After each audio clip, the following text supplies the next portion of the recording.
soon as we get it rolling. So this will be very important because we will get a bird's eye view here, really our first bird's eye view of what it looks like from the woodlands, and then they flew west, apparently over the Katy area, which means over the Addicks and Barker Reservoir. So for all of you who are wondering what that looks like from the air, we're going to be able to see that.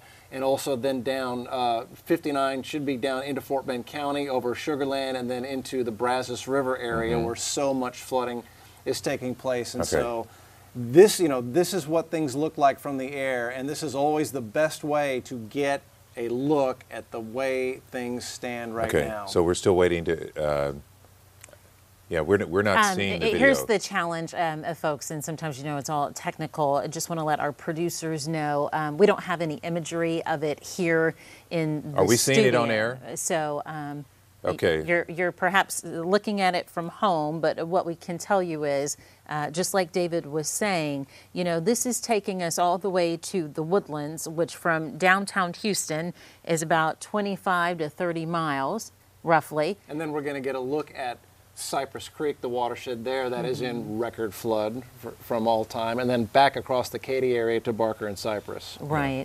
And then down to the Brazos, that's south. We would be looking at the Richmond area there as well, the impact of the Brazos River on the different communities all along Richmond. And once again, we have subdivision after subdivision in all these different areas that are impacted. Okay, so now we can see, this is going to be the video, and you can see just how high the water is out here as we get these aerials. I'm guessing that this is now taking us to the Brazos River.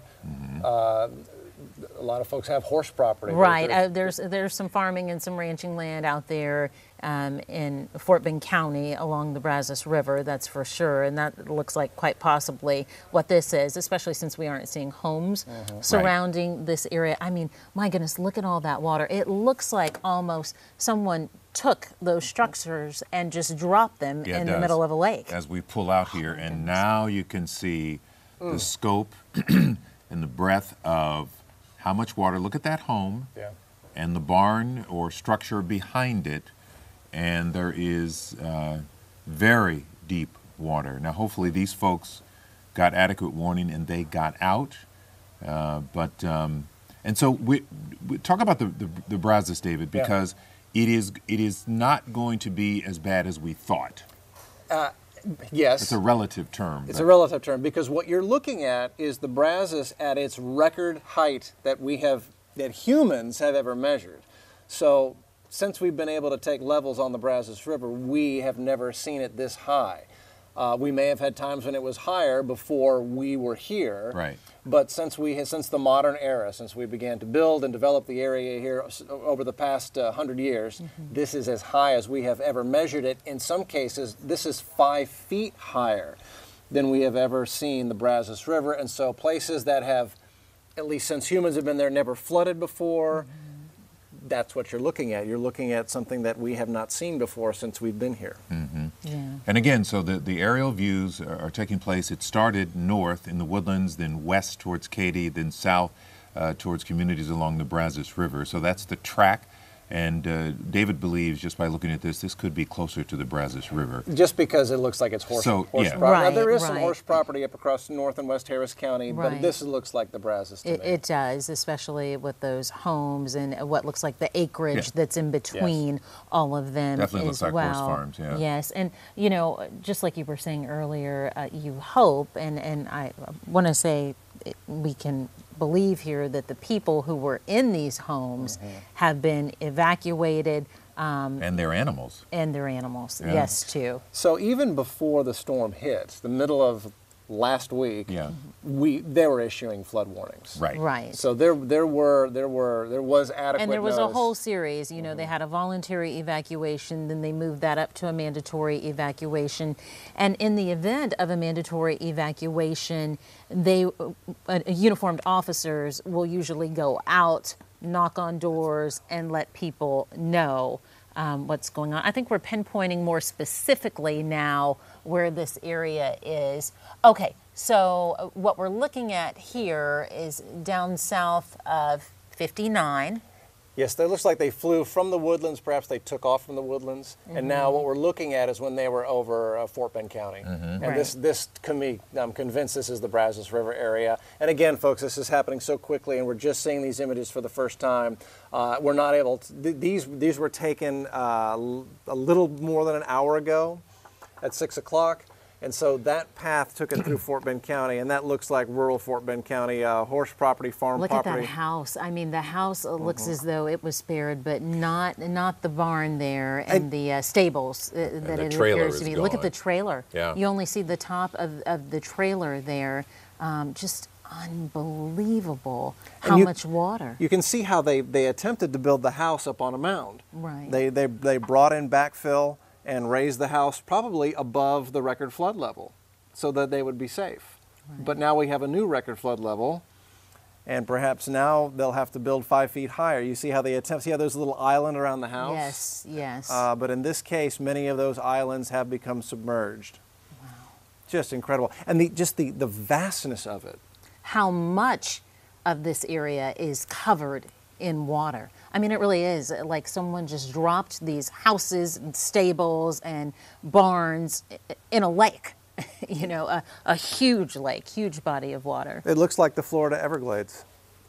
Just endless. Look at that. Yeah. Farmland turned into swampland, lakeland, whatever you want to call it. As far as the eye can see, it stretches and stretches. And this is what we're dealing with. The highest rainfall total from a storm in the United States, probably in the modern era, we should say, right, David? Well, Paul? this is so in our area on Mary's Creek, southern Harris County. It looks like we're looking at a new vantage point. I'm sorry, I didn't mean to interrupt you, but wanted to show that it looks like we had shifted areas quite possibly. Now, maybe this is because since we went from the woodlands and then south to Fort Bend County, south of 59, and then I think the flight path that they took, they swung back up west, northwest. So, wow. my. Look at this. It's just the vastness of it, the sheer number of acres that are underwater. Yes. And it's going to be like this again. So we're at record crest right now. You're seeing it at the highest level it's ever been by several feet. We will stay in major flood conditions on the Brazos until Saturday. By Saturday evening, we should drop below major. We'll still be in flood, but then just Right. it's lowland, and you should be able to get back in on the roads by Saturday evening and Sunday. Well, Sunday probably is the earliest. Okay. Okay, good. Boy, that's a lot of water that has to drain. I mean, the sheer amount of that is going to take some time, which is what you're alluding to. And David, this might sound like a silly question, but I'm sure people at home watching or watching on their mobile devices are wondering the same thing. Where does it all drain to? Does it go back into the river? Does it go back? I mean, that's so much water. Where does it drain to? It's all trying to get to the Gulf of Mexico. And the path of least resistance is down the river channel of the Brazos River. Now, some of this was high enough so that it probably overtopped some high spots, and you may have some pools that sit for months until they evaporate. But most of it, yes, to answer the question, it's all trying to get to the Gulf of Mexico. The path of least resistance is the Brazos River channel, so it's going to try to get back into the channel, and then that channel taking it down into the Gulf of Mexico. But with this much water, it is going to take. And I can imagine there will be a huge backup when it all gets to that point at the Gulf of Mexico. Oh, a yes. bottleneck, I should say, not a backup, but a bottleneck because of the sheer amount of water here. The bulge in the river, what you're looking at is the bulge in the river. It will just follow that channel down and takes many days to push out into the Gulf of Mexico. So that's why it will drop, because it will head south eventually down the channel into toward the Gulf of Mexico. Although daunting, the amount of water surrounding these homes, the one thing I want to point out here is that there are fewer homes. You know, that's more of a rural area, not as developed, so fewer people to lose property, to lose livestock, animals, all of that.